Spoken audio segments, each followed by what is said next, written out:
अहिल्यानगरमध्ये MPSC परीक्षेतील कथित पेपरफुटी, MHT CET परीक्षेतील कथित गैरव्यवहार आणि TET परीक्षा कायमस्वरूपी रद्द करण्याच्या मागणीसाठी संभाजी ब्रिगेडच्या वतीनं जिल्हाधिकारी कार्यालयासमोर जागरण गोंधळ घालत ठिय्या आंदोलन करण्यात आले। संभाजी ब्रिगेडनं दिलेल्या निवेदनानुसार मार्च 2026 मध्ये झालेल्या औषध निरीक्षक पदाच्या MPSC परीक्षेचा पेपर फुटल्याची चर्चा समाज माध्यमांवर सुरू असून काही प्रश्नांचे स्क्रीनशॉट व्हायरल झाल्याचा दावा करण्यात आला आहे। तसेच MHT CET परीक्षेची नोंदणी, परीक्षा केंद्र निश्चिती, हॉल तिकीट वितरण, परीक्षा प्रक्रिया आणि निकाल तयार करण्याचे काम खासगी कंपनीकडे असल्यानं गैरव्यवहार होत असल्याचा आरोप करण्यात आला। याशिवाय TET परीक्षा अनिवार्य केल्यामुळे हजारो शिक्षकांवर अन्याय होत असल्याचं सांगत ती कायमस्वरूपी रद्द करण्याची मागणी करण्यात आली। या आंदोलनात संभाजी ब्रिगेडचे प्रदेश उपाध्यक्ष अण्णासाहेब सावंत यांनी भविष्यात कोणतीही परीक्षा ऑनलाईन होऊ देणार नसल्याचा इशारा दिला। तर आंदोलनाचं नेतृत्व करणारे जिल्हाध्यक्ष राजेश परकाळे यांनी TET परीक्षा रद्द न झाल्यास सरकार विरोधात आणखी तीव्र आंदोलन छेडले जाईल असा इशारा दिला। यावेळी निलेश बोरुडे,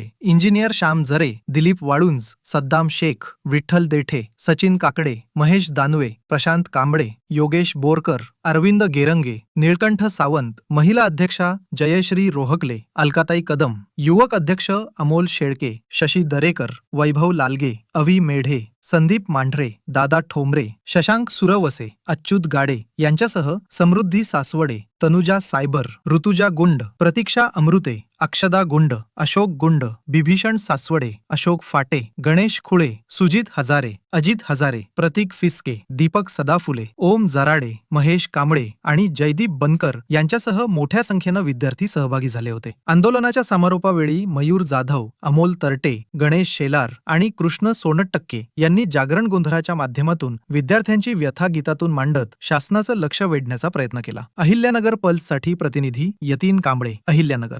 संभाजी ब्रिगेडचे अध्यक्ष ॲडव्होकेट मनोजदादा आखरे यांच्या सूचनेनुसार आज महाराष्ट्रामध्ये सर्व जिल्हाधिकारी कार्यालयावरती ठिय्या आंदोलन होत आहे आणि त्याचाच भाग म्हणून आज अहिल्यानगर या ठिकाणी संभाजी ब्रिगेडचं आंदोलन होत आहे। MPSC मधला पेपर फुटीचा घोळ, त्याच्यानंतर MSc मधला घोटाळा आणि TET रद्द करा हे 3 विषय घेऊन आम्ही या ठिकाणी आंदोलन करत आहोत। आणि संभाजी ब्रिगेडच्या माध्यमातून सरकारला मी जाहीर आवाहन करतो की यापुढे कुठलीही परीक्षा ऑनलाईन घेऊ नका। तुम्ही तसा प्रयत्न केला तर आम्ही त्या भाषेत उत्तर देऊ। तुम्ही ही परीक्षा रद्द करा, गोरगरिबांच्या जीवावरती उठलेला आहात हे थांबवा, बंद करा। महाराष्ट्रामध्ये आणि देशामध्ये NDAचं सरकार आल्यापासून सर्वसामान्य जनतेचं हित डोळ्यासमोर न ठेवता धनदांडग्यांचं हित जोपासण्याचं काम केलं। दुर्दैव आहे की शैक्षणिक क्षेत्रासारख्या एका अतिशय चांगल्या क्षेत्रामध्ये ज्या त्या ठिकाणी भारताला महासत्ता बनवण्याची क्षमता आणि ताकद आहे, त्या क्षेत्रामध्ये सुद्धा धनदांडग्यांना घुसून त्या माध्यमातून त्या ठिकाणी भ्रष्टाचार होत असलेला दिसून सुद्धा तो पाठीशी घालत जनसामान्यांचे, गोरगरिबांच्या मुलांवर, विद्यार्थ्यांवर अन्याय केला जातोय। आणि अतिशय सदोष अशा या शिक्षण पद्धतीत मागच्या कार्यकाळामध्ये मोठ्या प्रमाणात पेपर फुटीचे प्रकार घडतायत। या सर्व बाबी पुढे येत आहेत। असं असून सुद्धा ते दडपण्याचं घाणेरडं कृत्य आणि काम हे सरकार करतंय। याच महाराष्ट्रामध्ये मुलीच्या परीक्षेमधील गुणांच्या फेरफार प्रकरणी एका मुख्यमंत्र्याने तात्काळ 2 दिवसात हायकमांडच्या सांगण्यावरून राजीनामा दिला होता। शिवाजीराव निलंगेकर, बाबासाहेब भोसले, त्याला म्हणतात नैतिकता। काल परवा जो राजीनामा दिला, 28 नीटच्या विद्यार्थ्यांचा बळी घेऊन दिलेला राजीनामा हा नैतिकतेला धरून नाही। दुसऱ्या दिवशी त्या संबंधिताचं स्वागत ज्या पद्धतीने या NDAच्या लोकांनी केलं, हे कुठेतरी लोकांच्या जखमेवर मीठ चोळण्याचा प्रकार केलाय। आणि म्हणून याच्या तीव्र निषेध करत आज अहमदनगर जिल्ह्याच्या वतीने, अहिल्यानगर जिल्ह्याच्या वतीनं या ठिकाणी आम्ही धरणे आंदोलन, जागरण गोंधळ घालत धरणे आंदोलन करतोय। महाराष्ट्रभर हे आंदोलन सुरू आहे आणि संभाजी ब्रिगेड येत्या 9 ऑगस्टला क्रांती दिनी क्रांतिकारी पाऊल उचलून या सर्व बाबींचा सोक्षमोक्ष लावल्याशिवाय राहणार नाही। धन्यवाद। जय जिजाऊ।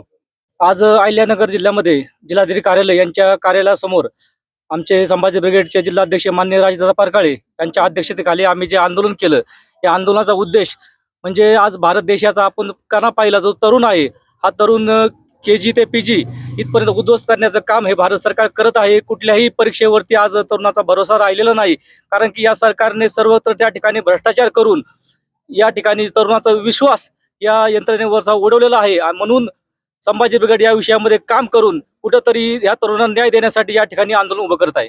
नमस्कार, मी इयत्ता 12वीची विद्यार्थिनी समृद्धी सासवडे। तर आज महाराष्ट्रात भरपूर विद्यार्थी असे आहेत जे उद्याचे स्वप्न पाहून कष्ट करतायत। प्रत्येकाला वाटतं की मी उद्या डॉक्टर बनेल, इंजिनियर बनेल किंवा सरकारी अधिकारी बनेल. पण जर हे पेपर असेच लीक होत आहेत, पेपर फुटतायत, ते विद्यार्थ्यांचं उद्याचं स्वप्न हे आजच फुटू राहिले. आणि जो विद्यार्थी रात्रंदिवस अभ्यास करतोय, त्याचे आई वडील त्याला कष्ट करून पैसे पुरवत आहेत, आणि जर ते पेपर उद्याच फुटत असतील, उद्याच ते पेपर रद्द होत असतील, तर त्या विद्यार्थ्यांनी नेमकं करायचं काय? असाच प्रश्न जर आता मला उद्या सीईटी द्यायची, पण जर मी ती सीईटी देऊन खरंच मला उद्या फायदा होणार आहे का, असाच प्रश्न माझ्या समोर उभा राहिला. आणि म्हणून आज मी इथे उपस्थित आहे.